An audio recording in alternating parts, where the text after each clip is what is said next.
स एवायं मया तेद्ध योगः प्रोक्तः पुरातन ভক্তোসি মে সখা চেতি রহস্যং হেতদুত্তমম।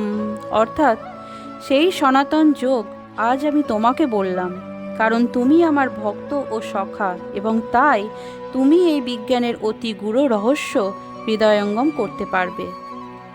মানব সমাজে দুই ধরনের মানুষ আছে, তারা হচ্ছে ভক্ত ও অসুর।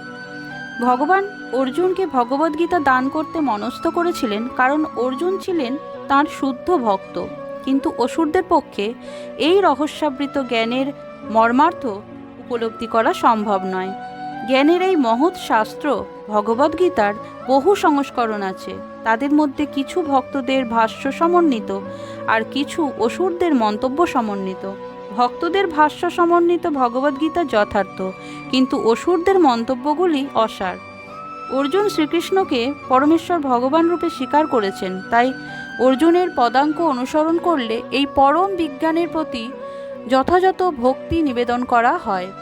অসুরেরা কিন্তু শ্রীকৃষ্ণকে যথাযথভাবে গ্রহণ করে না, বরং তারা শ্রীকৃষ্ণের সম্বন্ধে নানা রকম জল্পনা কল্পনা করে শ্রীকৃষ্ণের শিক্ষা থেকে সাধারণ পাঠককে পথভ্রষ্ট করে। এখানে এই ধরনের পথভ্রষ্ট হওয়ার সম্বন্ধে সতর্ক করা হয়েছে। আমাদের পরম্পরার ধারায় অর্জুনের পদাঙ্ক অনুসরণ করে শ্রীমদ্ ভগবদ্গীতার এই মহান বিজ্ঞানের মাধ্যমে যথার্থ মঙ্গল লাভের জন্য চেষ্টা করা উচিত। হরে কৃষ্ণ, রাধে রাধে।